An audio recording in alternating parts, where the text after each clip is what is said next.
A group of Inuits came to Fairbanks, Alaska, led by an old man. He carried a piece of frozen flesh, about a foot square.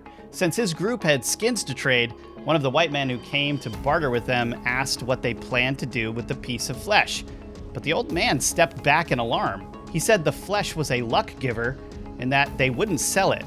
He said it came from far, far up, and this was the weirdest part. He said it came from a big demon that had killed 2 of their tribe. What the heck happened? Well, more than a year before that, around 1914, these Inuits had been on a long, incredible journey through the Arctic, which took them beyond the frigid waters of Alaska and into somewhere impossible, a warm oasis that was an unknown world. Could it be true? Is there a secret warm oasis in the Arctic beyond Alaska? Is there proof of ancient civilizations buried in the ice? And are there more paranormal mysteries that we can uncover if we find the right accounts? Join me, investigative researcher Rob Counts, for a metaphysical show that's out of this world.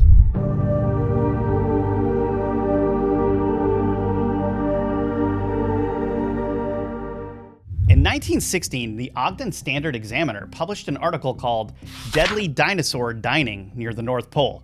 But the most amazing part was that this encounter wasn't just a local fairy tale. It wasn't just an Alaskan legend. There was physical proof the men brought back after seeing this fearsome beast. Now check this out. Around 1914, about 50 Inuits were living on Thetis Island in the extreme far north of Alaska. 12 of the men went on a fishing expedition one day that carried them over the Arctic Ocean. But there was a sudden breaking up of the ice, and a huge ice floe carried them out to sea. All they had with them were some fish and a fire-making machine. Well, the floe drifted for weeks, and they thought they were lost for good until finally they saw land. They miraculously made it to shore and started finding some signs of musk ox, Arctic foxes, and reindeer. These guys were hunters, so they were able to use their weapons to keep themselves alive and finally wander further inland.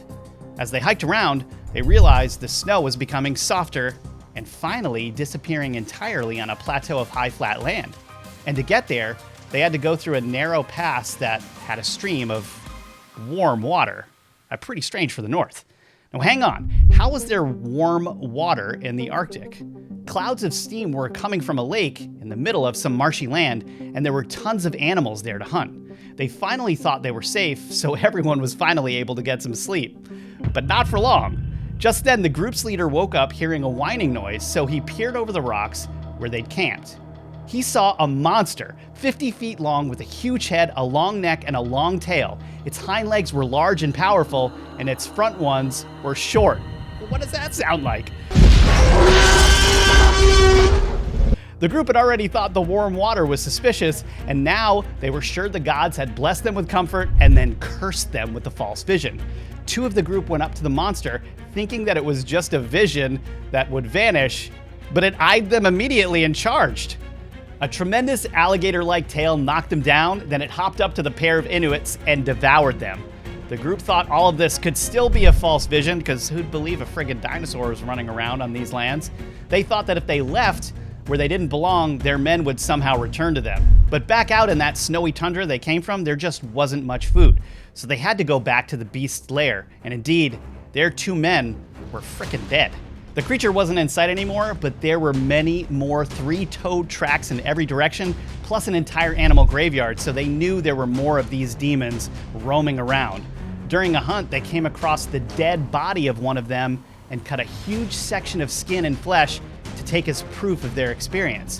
When they saw one more creature take down an entire muskox by rushing it, bowling it over with its tail, and eating it, Inuits had seen enough. They voted to go back to the ice and snow and take no more chances in the domain of the demon. It was pretty much a miracle they'd made it to this land with plenty of food in the first place, but that wasn't their only miracle. They got back on an ice floe and prayed to the god of fate to blow them back to Thetis Island. Amazingly, after many weeks, they indeed returned with the flesh for proof and told everyone their story. Okay, that's amazing if it's true, but how could it be? The American Museum of Natural History at the time said that the creature sounded like a dinosaur. But it was, of course, impossible for dinosaurs to be existing on Earth now. But, I mean, to me, it sure sounded like a T-Rex or something like that. Some said at the time that the Inuit people had just never seen a kangaroo before, but give me a break. A kangaroo is a lot smaller than how that thing was described, and I'm pretty sure there are no Arctic kangaroos, never mind ones who are able to devour men in a couple bites. Moreover, it would be pretty hard to mistake a weird two-toed kangaroo track for huge three-toed tracks. These were huntsmen. I mean, these guys know their tracks.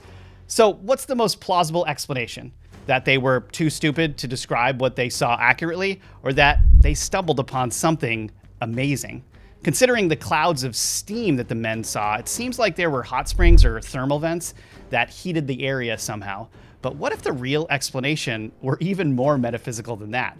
The tale of the Great Demon was told all over northern Alaska after this, and Inuit mothers warned their children not to go out on solid ice, or else they'd be carried to the land of the Great Demon. The children started thinking this demon was a ghost that could somehow travel everywhere. So I guess the tale evolved over time, but maybe they were open to the idea of spirits because there already were some in the area. Besides this encounter, I need to share some local folklore and proof of ancient civilizations in Alaska and Canada that give us a bigger picture that I honestly didn't expect. Then you decide whether the barren wasteland is as dead as they think it is.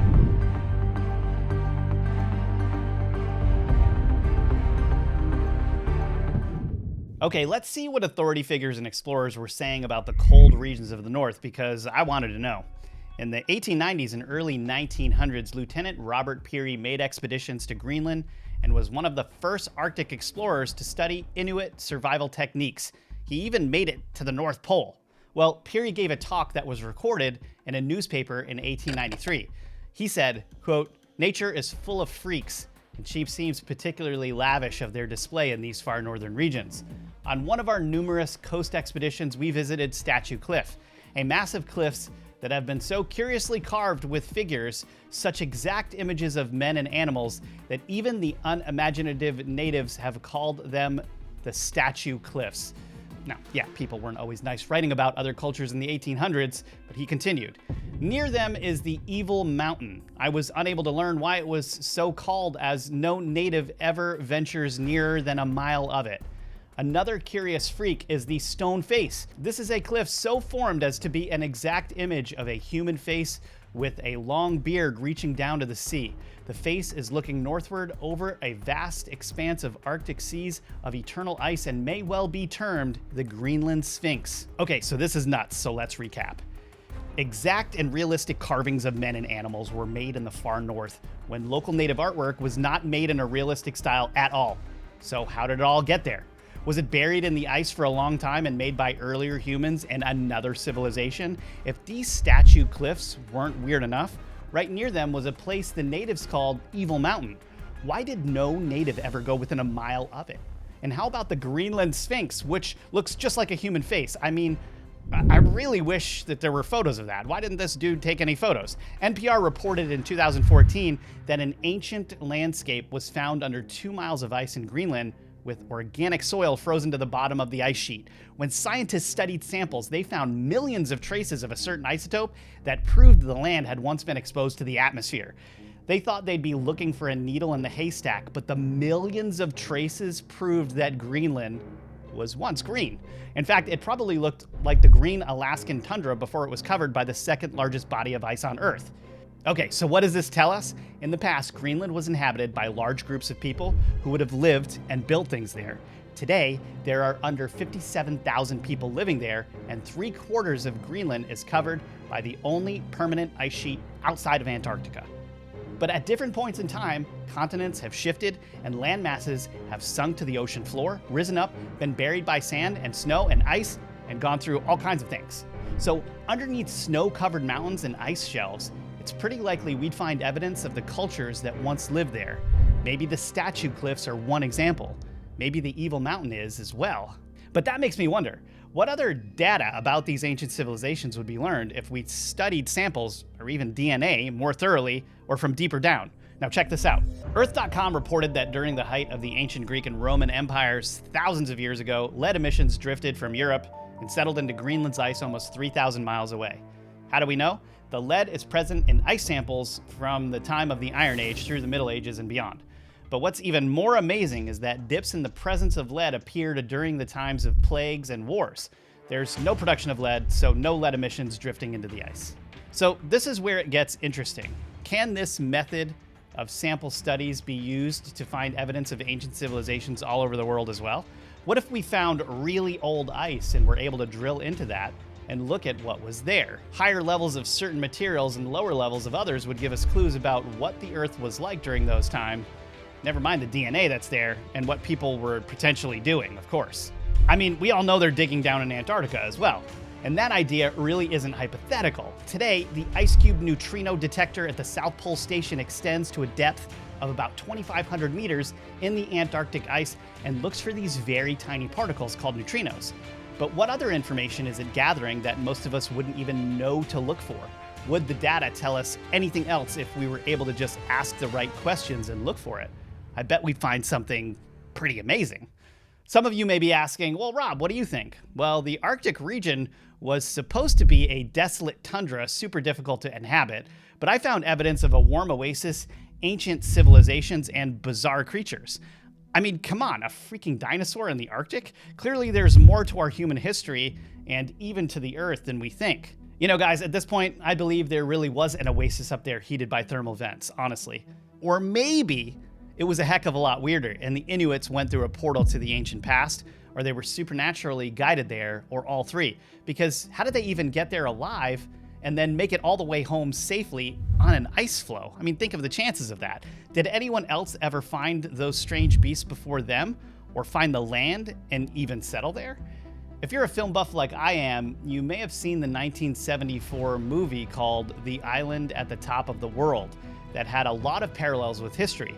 It was set in 1907 when the height of the Arctic exploration really happened, and tells the story of a rich man funding an Arctic expedition to find his son, who'd made friends with the local natives and then gone missing. Where had he gone? Hidden beneath a large cloud was an island guarded by evil spirits where, according to the natives, the whales go to die. The movie name-dropped real Arctic explorers like Peary, who I mentioned earlier, and in the Arctic, they found a volcanic island heated by thermal springs and heat rising through fissures in the ground. Sounds familiar, like this real story from the newspaper in 1893, right? If you watch the fictional movie, there was a whole race of Viking descendants living up there, separated from the rest of the world, and sea beasts like killer whales guarded the waters around the area. Now, this movie was based on a 1961 fiction book called The Lost Ones, but books and movies tend to draw on real ancient history, so they may have included more true details in this movie than most people knew about. In this account I've told today, the stories came from the oral traditions of the Inuit. Maybe it's just me, but I found in my research that the native oral traditions can be more trustworthy even than our own. This topic of fantastic lands and strange places was popular for fiction at the time, of course, but the question is why? I personally think it's because the idea hits something deeper inside us all, something we know is real. If I go to the north, I'll be looking for the warm oasis and hope I don't get eaten by the great demon. Now, speaking of strange creatures, I haven't even gotten into the terrifying cryptids of the north that have been found in Alaska, Canada, and Greenland. To start, you can check out my other episodes on Alaska, where my co-host John Vivanco and I talked about UFOs, Bigfoot, the Alaskan Dark Pyramid, missing people, Admiral Byrd's Arctic and Antarctic expeditions, and John's remote viewing data on these topics. And I found even more since then, so stay tuned for an episode all about the Yeti and the abominable snowman, and leave me a comment if there are other topics you're hoping I cover. So I want to give a huge shout out to our subscribers over at the Metaphysical.tv who let us keep making this content. We couldn't do this without you. If you want to see what they're getting, like exclusive episodes and director cuts and all of that, you can subscribe to the Mystery Junkie tier or higher. We've also got Metaphysical coffee if you want your mornings to be interstellar. And if you want, you can get Metaphysical merch that I designed, like this Bigfoot sweatshirt. Thank you guys so much for your support and all of your awesome comments, and for watching, of course. And remember to like and subscribe. And with that, I hope you thought this episode was out of this world.